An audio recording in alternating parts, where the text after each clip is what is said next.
de migrantes centroamericanos no cesa. Esta noche nos acompaña aquí en el estudio Alejandro de la Peña, subcoordinador de Psicología de Sin Fronteras, y el doctor Luis Pando Orellana, neuropsiquiatra, para también dar otro punto de vista distinto a revisar este fenómeno de la migración. Muchas gracias a los dos por estar con nosotros. Muchas gracias. Bien, doctor, cuéntenos sobre su tesis en relación a este fenómeno para poder verlo desde otra óptica. Bueno, yo creo que las macroeconomías funcionan en el mundo ignorando muchas veces cuestiones fundamentales de población. Y las poblaciones, si bien tienen el derecho de migrar a buscar una mejor vida, lo hacen pasando fronteras en donde existen o deben de existir Estado de Derecho. No es casual, el asunto de las fronteras nació cuando nació la propiedad privada. Y el tema se vuelve biológico, psicológico y social. Biológico en cuanto al encuentro de poblaciones. El encuentro de poblaciones en términos de salud no es un tema menor. Muchas cuestiones epidemiológicas y de salud pública se generan en los encuentros de poblaciones. No quiere decir por eso que no van a pasar. No quiere decir por eso que se ignoren los derechos humanos. Quiere decir que se tienen que regular las migraciones, porque de otra manera existe el riesgo, como se ha demostrado y se ha demostrado históricamente, de problemas de orden epidemiológico graves. En temas psicológicos, pues es obvio que el salir de su lugar de origen y tener un choque cultural buscando mejores condiciones, a su vez va a generar problemas sociales en términos de empleo que ya de por sí existen. Y si dicen que la caridad empieza por la propia casa, Sí. Si no tenemos la capacidad adecuada de responder a ello, se nos suma la temática legítima de estas personas, pero con una complejidad tal que pone en entredicho a cualquier economía. ¿Y qué pasa cuando este ciudadano, su objetivo en este caso es recorrer México, cruzar Estados Unidos, pero en Estados Unidos se topa con un muro, se topa con las autoridades migratorias y lo tienen que regresar y lo regresan indiscriminadamente a México? Sí, sí. Le pasan el problema como muchos otros problemas se los pasan a este país. Y este país se ve en la necesidad, por un lado, de respetar los derechos humanos y, por otro lado, de regular esa presencia. Pero se genera además un problema de seguimiento, porque son personas, la mayoría, irregulares. Así es. Entonces, es un problema político, es un problema sociológico, es un problema antropológico, es un problema médico, es un problema en todos sentidos que se tiene que abordar multidisciplinariamente. Y no es nada más en México, es mundial. Correcto. Alejandro. Sí, me parece que coincido en lo general con el doctor, pero es importante enmarcar quiénes son las personas que están llegando a México. Nosotros desde Sin Fronteras pensamos que se trata no solo de una migración, sino de un desplazamiento forzado, lo cual tiene implicaciones muy relevantes en términos de las obligaciones del Estado para con estas personas.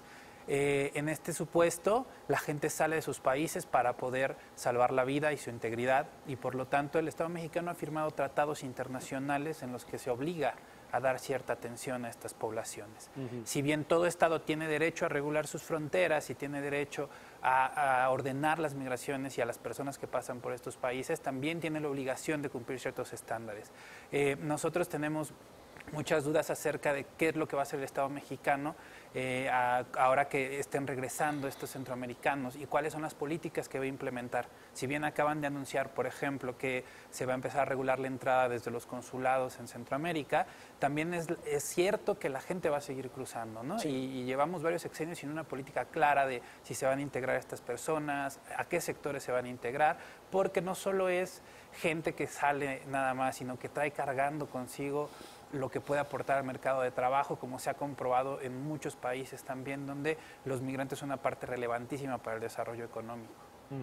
Haría falta, doctor Pando, una política más clara por parte del nuevo gobierno de saber qué se va a hacer, porque eso apenas va a comenzar. El hecho de que en el momento en el que Estados Unidos rebote a estos ciudadanos centroamericanos y que se queden en el limbo, en donde no les va a quedar otra más que quedarse en México, ¿Qué se va a hacer con ellos?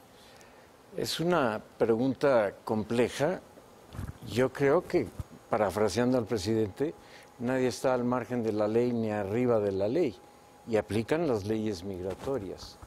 Entonces, ¿No tienen papeles? No hay papeles, no sabemos quiénes son, no sabemos su historial personal, social, clínico, médico, psicológico. Es decir, no hay un perfil. Sabemos que es gente que dice ser perseguida, no lo dudo, Sí. Que sus gobiernos no han atendido el problema de fondo. ¿De acuerdo? Y que el tema de fondo es ese, no es la migración en sí, sino atender el problema en su origen, que es en sus países. Como pasa en México, no los Como expulsados pasa hacia con Estados nosotros, Unidos, tenemos por la supuesto. obligación de resolver los temas para que nuestra gente no se vaya. Exacto. Pero ¿qué hacemos mientras con ese problema que se viene? Si se cumple la ley, tendrá que ayudarles a regresar a sus países. En términos humanos, diríamos que no. En términos de aportación, estaría por verse. Y en términos de ley, Sí. independientemente de los tratados internacionales que se firmen, los tratados internacionales no rebasan a la Constitución, a las leyes, a las regulaciones, porque son temas de convivencia. Entonces, se tienen que aplicar, no indiscriminadamente, pero tenemos que conocer los perfiles de las personas que entran, y muchos no lo sabemos, muchos. Apenas se empieza a aplicar. ¿Hay algún cálculo en ese sentido, Alejandro, de lo que puede venirse en los próximos días? Bueno, es incierto saber cuánta gente va a movilizarse. Lo que es verdad es que existen los protocolos a los cuales hace referencia el doctor.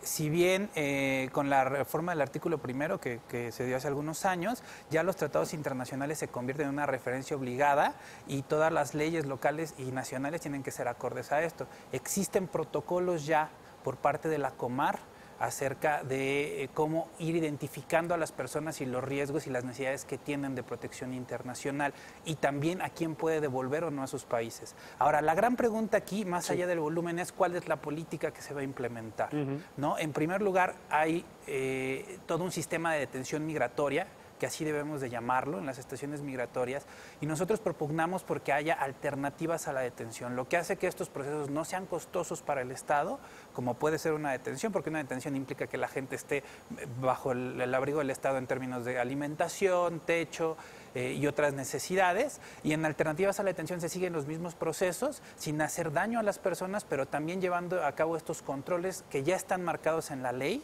acerca de quién puede ser protegido internacionalmente y quién no por el Estado mexicano, por un lado. ¿Se tenía que haber hecho desde que nos dejaron pasar a México o ya que nos van a regresar hacia Estados Unidos? De acuerdo a la ley, cualquier persona que exprese ante el Estado mexicano, ya estando en territorio mexicano, la necesidad de protección internacional, el gobierno tiene que derivar estos protocolos. Ahora, la gran pregunta aquí es cómo van a ser los procesos de canalización cuando vengan de regreso a Estados Unidos y también cuando lleguen a la frontera con México. Ese es el punto.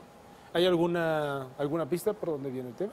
Pues por lo menos en términos de cuando lleguen a la frontera con México, lo que es claro es que quieren evitar que lleguen, ¿no? Por eso esta política de ver en los consulados los permisos, como se ha hecho desde siempre, ¿no? Cuando se migra regularmente.